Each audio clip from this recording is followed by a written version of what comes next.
स्वस्थ जन समृद्ध राष्ट्र। मैं हूं डॉक्टर अव्यक्त अग्रवाल और इस प्रॉब्लम से बहुत सारे वयस्क जूझ रहे होते हैं कि शरीर में यहाँ वहाँ दर्द होता है, बॉडी एक हो रहा होता है, हाथ पैर में, मसल्स में, थाइज में और बैक में। इसके कॉमन कारण क्या हैं और कैसे इनसे बचा जाए इस तरह के दर्द से जिससे कि लाइफ अफेक्ट हो रही होती है। आप अक्सर थका हुआ महसूस करते हैं, काम करने में मन नहीं लगता और इवन स्लीप भी डिस्टर्ब होती है कई बार। तो इस पर हम बात करेंगे, इसके कारण, बचाव और उपचार पर। देखिए, यूं तो बॉडी एक के बहुत सारे कारण हो सकते हैं, जिनमें कुछ बीमारियां जो कि रूमेटॉइड आर्थराइटिस, ऑस्टियोआर्थराइटिस जैसी जो प्रॉपरली बोन और मसल्स की बीमारियां हैं, मायोसाइटिस, इनको हम छोड़ देते हैं। एक नॉर्मल एडल्ट है, एक हेल्दी, अपरेंटली हेल्दी एडल्ट है, जिसे ना बुखार है ना कुछ और प्रॉब्लम, बस उसको हल्के फुल्के दर्द होते रहते हैं पीठ में, यहाँ वहाँ। उन केसेस में जो कारण है वो है, पहला तो स्ट्रेस, अच्छी नींद का ना होना, तनाव पूरे टाइम रहना, ठीक है। फिर आती है कुछ डेफिशिएंसीज खाने में, जैसे कि vitamin D and calcium and one more, magnesium. Magnesium deficiency के बारे में बहुत कम अवेयरनेस है। ज्यादातर लोग विटामिन डी और कैल्शियम के बारे में जानते हैं और उसका सप्लीमेंटेशन भी लेते हैं। हालांकि विटामिन डी डेफिशिएंट पॉपुलेशन, जब मेरे पास क्लिनिक पर पेशेंट आते हैं तो मैं देखता हूं कि लगभग 70% लोगों का ब्लड में विटामिन डी कम होता है। तो विटामिन डी की कमी होना, मैग्नीशियम की कमी होना और साथ ही साथ में कभी कभी जिंक की कमी होना और कैल्शियम की कमी होना, ये बॉडी नॉन स्पेसिफिक जो बॉडी पेन होता है उसका एक बहुत महत्वपूर्ण कारण होता है। साथ ही साथ में ओवर एक्सर्शन करना, कि आपकी एज के अप्रोप्रिएट आप एक्सरसाइज नहीं कर रहे हैं। सपोज आप कोई फिजिकल एक्टिविटी में या जिम में हैं और आप ओवर स्ट्रेन कर रहे हैं, खुद को ओवर ट्रेन कर रहे हैं, यह भी एक कारण हो सकता है परसिस्टेंट बॉडी एक का। कभी कभी स्पाइन में स्लिप डिस्क होना या स्पॉन्डाइलो, मतलब जो आपका, मैं नॉर्मल भाषा ही यूज करता हूँ, क्यों टेक्निकल भाषा यूज करूँ। यदि स्पाइन में कुछ प्रॉब्लम्स हो रही हैं, आपकी डिस्क में कुछ प्रॉब्लम्स हो रही हैं, स्पाइन के जो रास्ते में सकरापन आ रहा है, उन सब केसेस में भी आपको बैकएक हो सकता है। इन सब चीजों के इलाज के लिए एक तो बहुत महत्वपूर्ण है कि एक्सरसाइज सही ढंग से करना और ग्रेजुअली बढ़ाना। जिसमें योगा हो सकता है, जिसमें आपकी कार्डियो एक्सरसाइजेज हो सकती हैं और विभिन्न तरह की स्ट्रेचिंग एक्सरसाइजेज हो सकती हैं। वन। दूसरा, डेफिशिएंसीज को दूर करना। या तो आप डेफिशिएंसी ब्लड टेस्ट से डिटेक्ट कर लें, खासकर विटामिन डी एंड कैल्शियम तो आसान ब्लड टेस्ट से पता चल सकता है।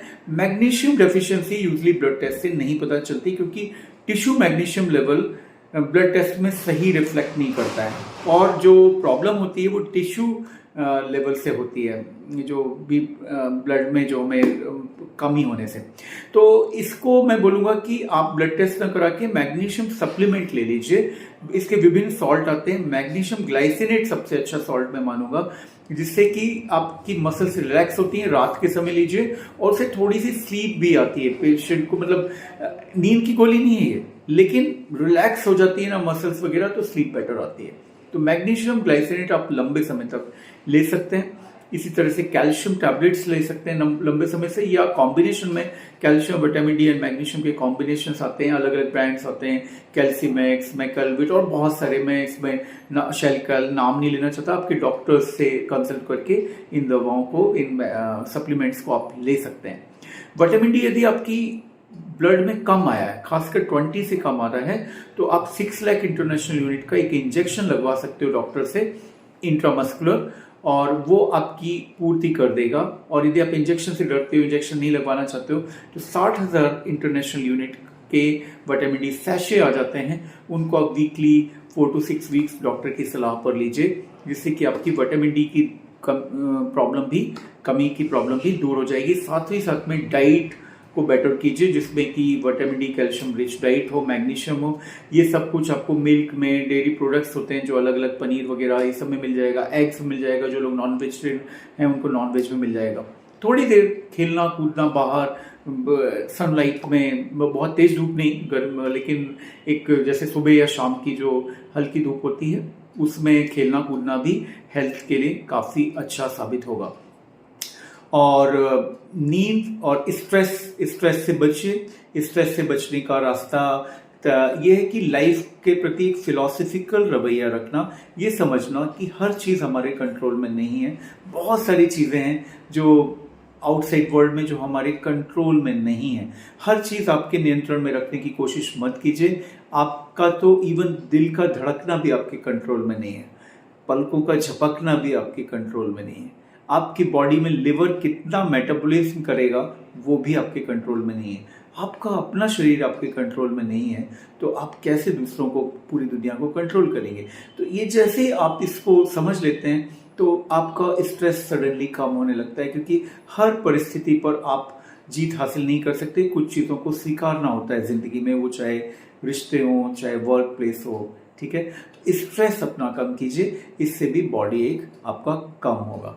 तो उम्मीद करता हूँ कि ये वीडियो थोड़ा सा काम आएगा, आपको अच्छा लगेगा।